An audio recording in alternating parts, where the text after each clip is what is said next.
Hello and welcome to the SWBN News Watch, where we report global events from a Christian perspective. I am Chimila Chike.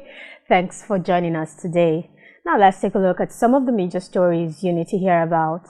In the United States, CBN News reported that President Biden is making moves to influence the midterm elections by using abortion rights as a moral issue to bolster Democrat candidates.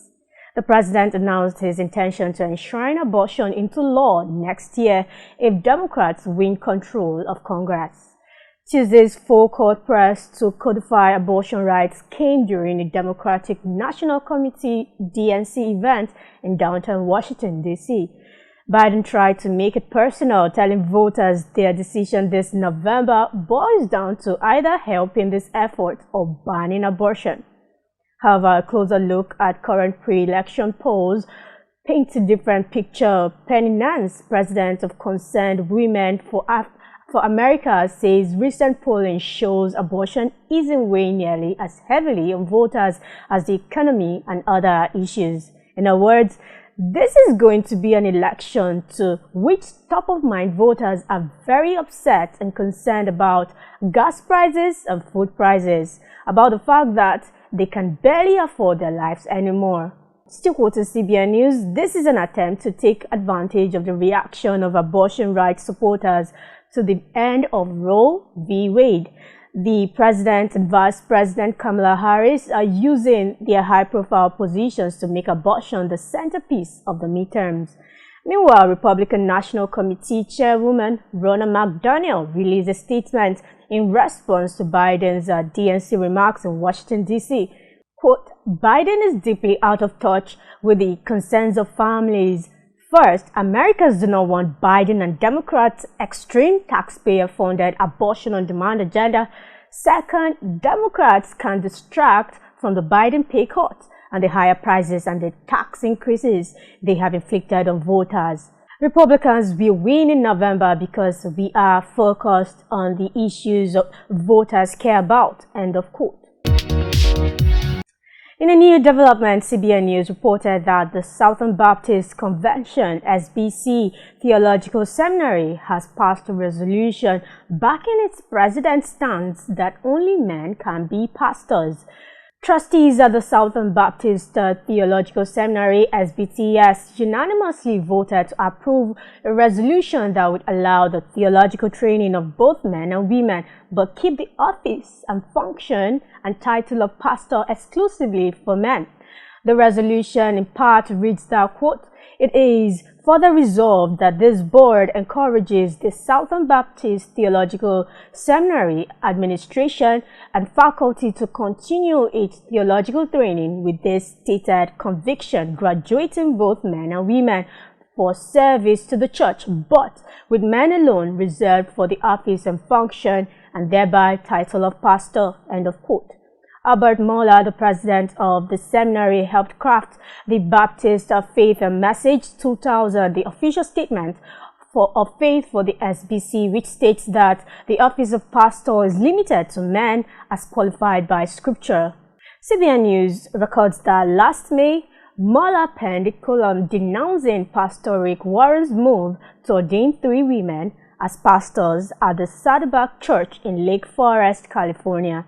Saddleback Church, which is a part of the SBC, celebrated the historic move. However, some within the SBC pushed for Saddleback to be kicked out of the denomination because appointing women to the position of pastor goes against the denomination's tradition of the strictly male leadership. Notwithstanding, Moeller said, quote, these moves represent an attempt to redefine and reformulate the convictional foundation of Southern Baptist faith and cooperative ministry. Any use of the term pastor for women in church leadership is, at best, unwise and confusing. End of quote.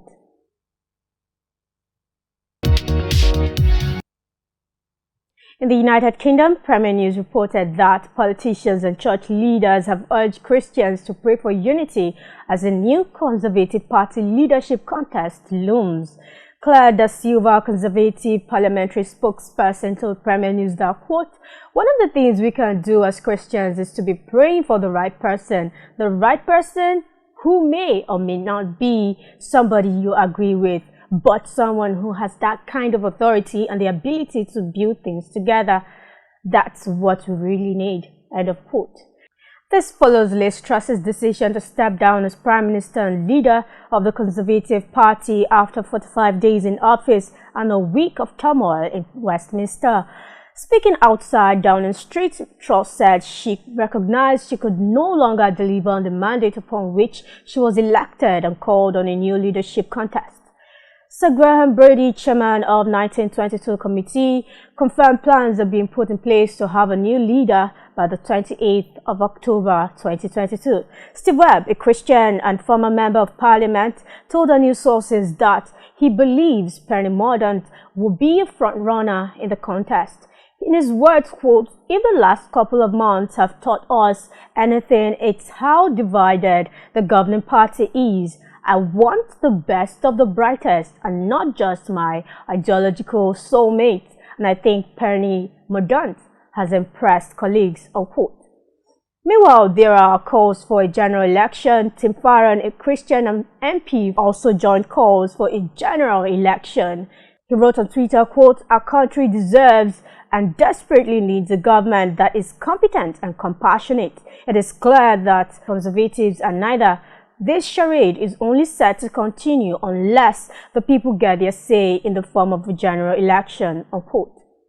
Liz Truss has become the shortest-serving Prime Minister in Great Britain's history. She spent just 45 days in office. Now in Nigeria, the Vatican News reported that Pope Francis extended his thoughts towards Nigeria, which is experiencing its worst flooding in a decade, with vast areas of farmland, infrastructure, and homes fully or partially destroyed. While greeting the English-speaking faithful, Pope Francis said he thinks of the violent rains that have fallen in Nigeria these days and went on to call on everyone to pray for all who have lost their lives and for everyone affected by the devastating natural disaster. The Pope also tweeted that, quote, "May these, our brothers and sisters, experience our solidarity and the support of the international community." Still on this, Nigeria's Emergency Management Agency reported that dangerous floods are wreaking havoc in 31 of the country's 36 states and have affected more than 2 million people. Reports say that over 600 people have died and over 1.4 million people have been displaced. Meanwhile, rains are still expected for a while longer in some states, with the possibility of more flooding. On the entertainment bit, Today.com reported that the popular British children's show Peppa Pig has introduced its first same-sex couple, two lesbian polar bears, following years of calls for more LGBTQ characters on the show. In an episode that aired on Channel 5 in the United Kingdom, Penny the polar bear tells the main character, Peppa Pig, that she has two mummies and draws a picture of herself holding hands with them. The cartoon show, which centers around a 4-year-old piglet and her family, has been translated into 40 languages and broadcast in over 180 countries and territories, including the United States, according to its production company, Entertainment One. It's been called a global phenomenon, though it has also faced some criticism for reinforcing gender stereotypes by showcasing a nuclear family structure with a dad who works and a stay-at-home mom. A petition was first circulated in 2019 calling on the show, which has aired for nearly 2 decades and won 3 BAFTA awards, to feature same-sex parents. The request garnered nearly 25,000 signatures over the last few years. The petition says children watching Peppa Pig are at an impressionable age, and excluding same-sex families will teach them that only families with either a single parent or 2 parents of different sexes are normal. Peppa Pig is not just for entertainment. Children are inevitably learning from it too. Here is what Truth Unveiling Ministries said about this development. Watch.